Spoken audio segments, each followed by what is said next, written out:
So let's think about some of the other secondary components, the things that are minerals. We have cements, grain replacements, and secondary pores. And in sandstones, at least, the term cement has a very specific meaning.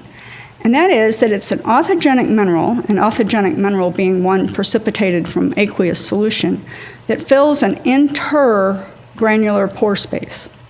Now, in limestones and maybe in mudrocks, we have to maybe expand that definition a little bit to include the intragranular pores. Grain replacements are minerals like these little brown crystals I'm pointing to right here that occupy a space that was formerly a part of a detrital grain. Grains, as I said, have varying stabilities in the subsurface, and some of them dissolve. And when they do, there's an opportunity for an authigenic mineral to occupy that space. And secondary pores are the ones that form by dissolution of the grains. And rarely cements, it's rare to ever see that, though it does happen. And fracturing, mechanical diagenesis, can also induce secondary pores. The point I'd like to leave you is that the emplacement of these secondary minerals may be really minor. You may have rocks that are barely consolidated and have lots of intergranular pores preserved. On the other hand, the emplacement of these kinds of components can radically modify the character of the rock, the fabric of the rock. And here's an example. This is I believe, a Pleistocene sand from the Western Pacific. It was volcanic. There's a few volcanic lithic fragments, this dark material here, preserved. But in fact, most of the porosity here is left by the dissolution of the grain component. And most of the mineral matter in this rock is composed of either chlorite, which is this thin coating here, or zeolite.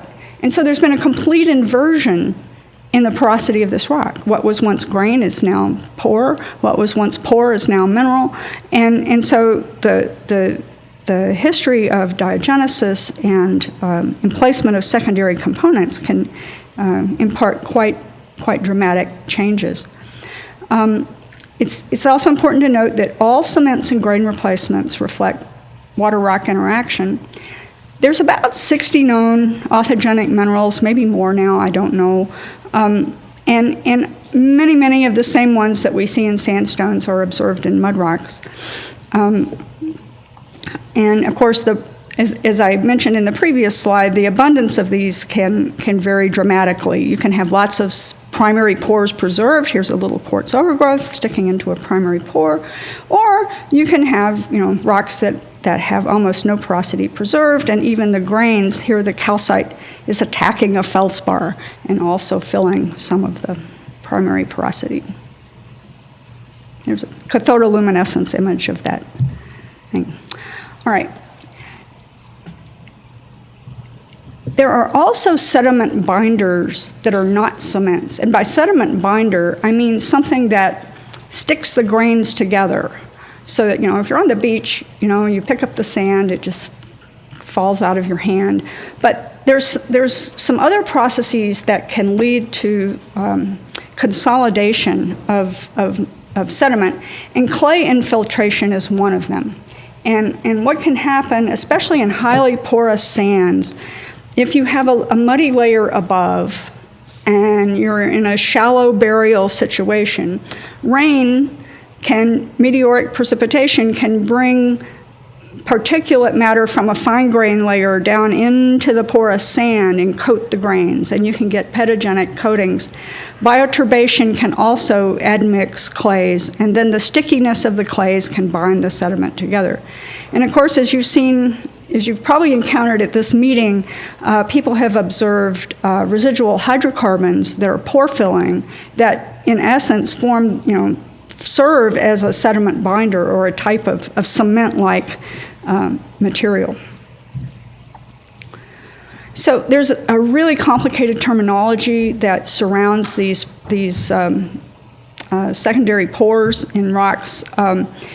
We have simple intragranular pores like this.